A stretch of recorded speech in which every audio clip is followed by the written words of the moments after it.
because I believe it is deeply in American interests to do so. And I come to it with my own conviction, which means we're actually going to see it through, rather than approaching it as a check-the-box transactional client relationship. No, it will be a true friendship and partnership. And that's how I see it. Thank you for asking that question. I'm really glad about it. Thank you. Okay, I guarantee everybody can hear me. I don't need a microphone. She I does just pass need it. to know your stance on abortion. Are you pro-choice or pro-life? I am pro-life. I'm firmly pro-life. And I'm proud of this state.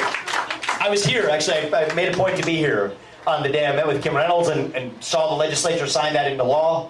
Well, and then she signed it into law a week later. We were here for that. That was historic. That's federalism at work. That is the Constitution at work in this country. And I just want to say a word about this, because I don't think this has to be as divisive as we made it out to be.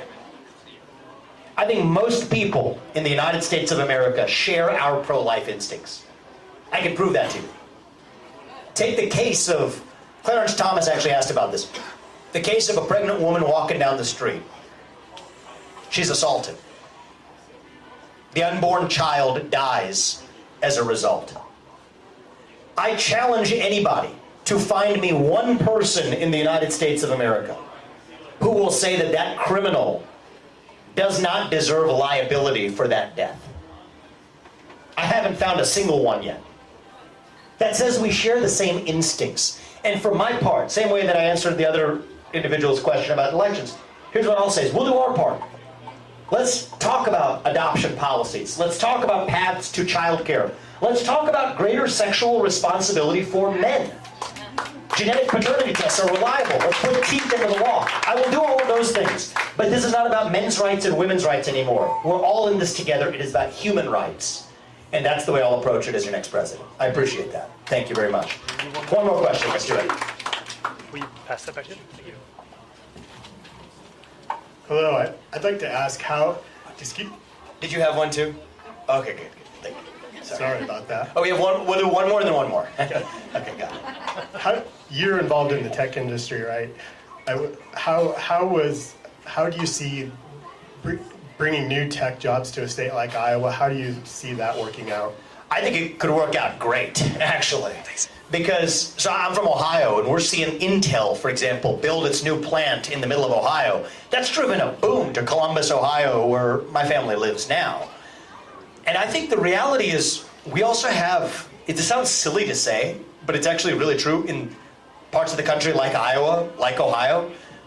We actually have vast amounts of space that's relatively inexpensive compared to where many of these tech companies have now cloistered themselves, generally in the west coast of the United States, and even South Florida, et cetera, which has been seeing skyrocketing inflation twice that of the rest of the country. So I think this is actually an opportunity for places like Nebraska and Iowa and Ohio to step up and seize that opportunity. I also think that one of the things that we're lacking in this country is an educational system that actually prioritizes true achievement. We have distorted the scales where we get a Department of Education that tilts the scales for somebody to become a four-year gender studies major in California and will graduate with a bunch of debt, without people being able to go to vocational schools or trade schools, some of which actually train for tech skills, even high-tech skills, much better than a, liberal arts supposed liberal arts education that's really just a form of indoctrination, and you're charged $70,000 a year to live in a college campus where, here's what's driving up the cost of college. We don't need a bunch of woke Four Seasons resorts, right? That's what's driving up the cost of college education with diversity deans and administrators of God knows what.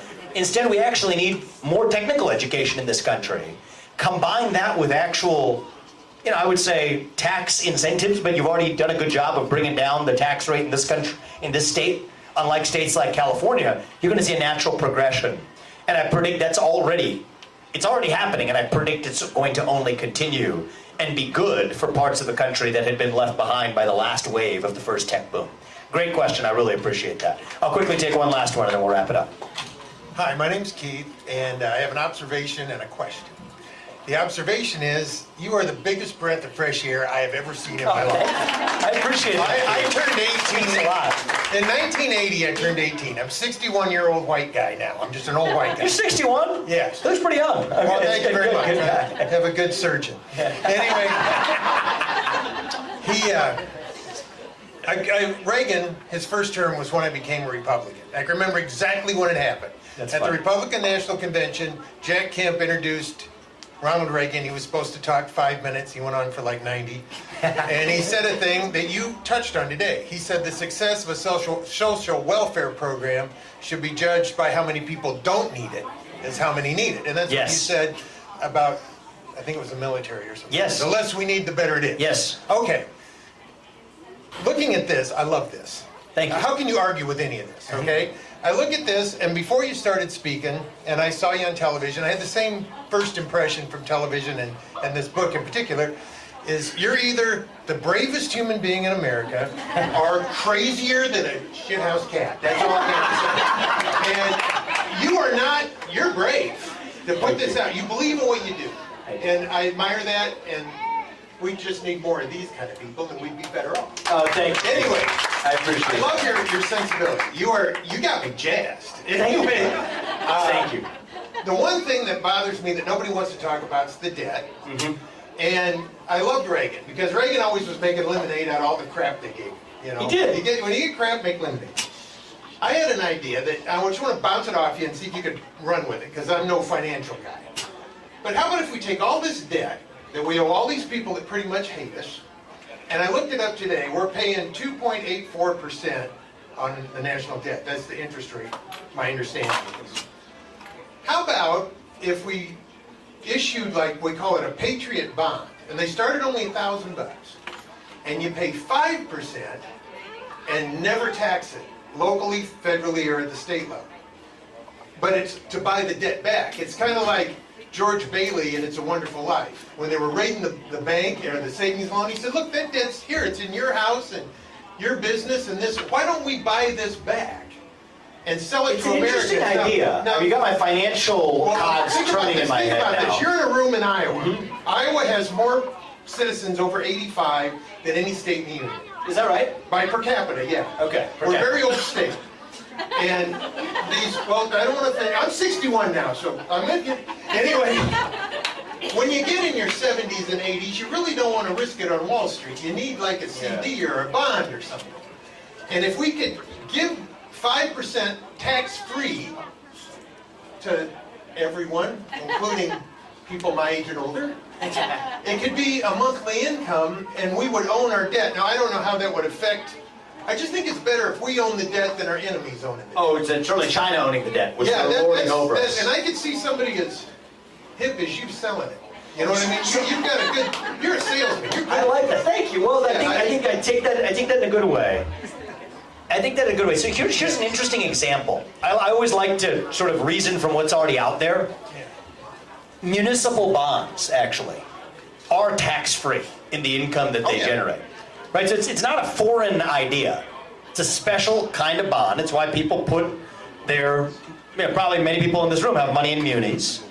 And that's different than a risky stock or something like that. You get that tax-free. So you're saying use that to actually bring down the debt load by people to actually put their money in. And we buy that call back. it a patriot bond. Make it an honor to. We could. Yeah. Or we could just call it. feeling. We could just call it a tax-free bond, so people really know what they're getting. Yeah, or a But- George Bailey bond. But, Yeah. but here's what I love about that. Is the innovative spirit behind it. Right? Because all we get in Washington, D.C. now is the boring old debate between tax increases and cuts to Social Security and Medicare. And I just believe there is a third way. The third way I'm generally focused on is economic growth, GDP growth. Well, that's just it. This is in that direction. Without, you can reinvest it in the country. Only sell it to Americans. Jesus. Yeah, you have to be a Who asked citizen to buy it. Who asked me about staffing? You did, right? Well, we might have a Secretary of Patriot Bond position opening up. Age 61 and above is only. Okay, well, I would be honored to work with you. I find you. I appreciate that, Keith. You're interesting. And the spirit of that. Well, you've got You make me want to go out and do something. I appreciate that, and that means a lot to me, and that's the spirit we need to revive in this country. Right? As Americans, we are the pioneers. We are the explorers. Right? People said, I started this race, I was 37 years old. They said, oh, that's too young to be the president. I said, I'll address that objection. I turned 38 2 weeks ago, and so we said, got that one taken care of. But the truth is, one of my compatriots on the debate stage last week says, we don't need a president who's too young. I don't know who he was talking about, but one of the things I was reflecting on it after was, whenever somebody criticizes you, your first impulse is to punch back. And I did some of that, earlier this week. But it also, I think if you're taking it seriously, it's always worth asking the question, is it true? It's worth asking, especially if it's a good, earnest person, as I believe Mike Pence is, who says something like that. Is it true?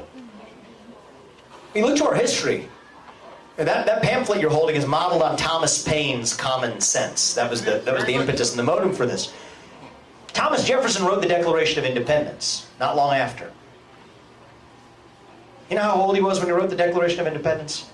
37. 33. 33 years old. I'm an old man compared to what he was. When he wrote the entire Declaration of Independence that started our American Revolution. You know what else he did? He didn't invent the Patriot Bond, but he invented the swivel chair. Literally, the swivel chair that we sit on today. There's one when we were walking into this restaurant. You could see one.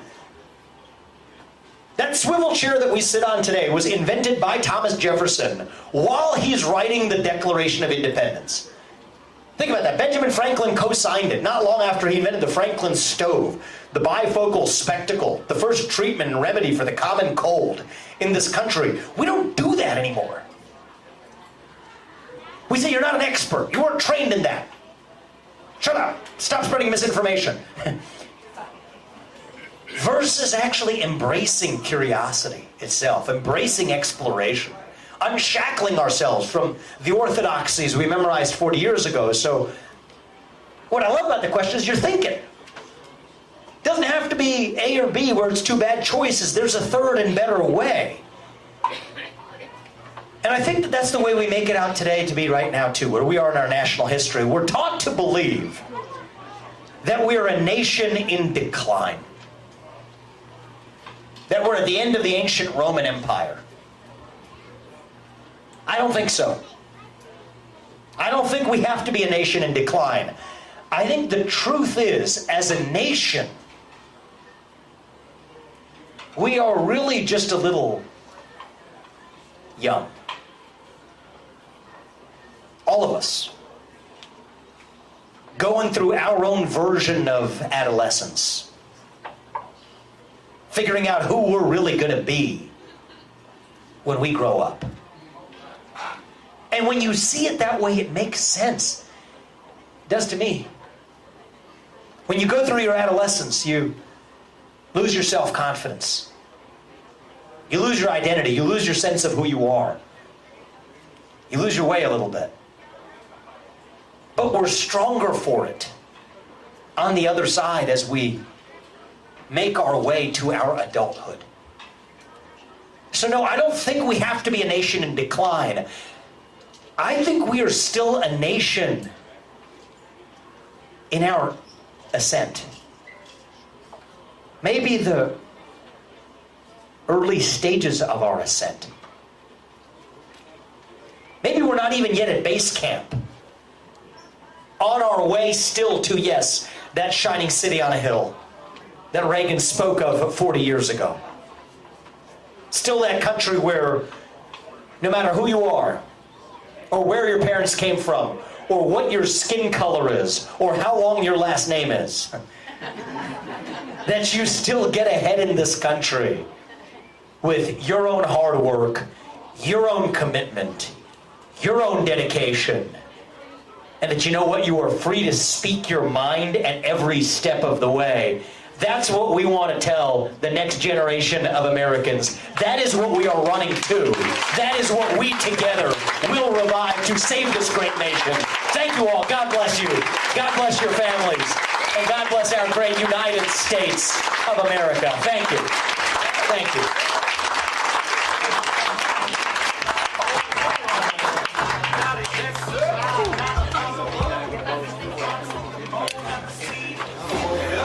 like a number.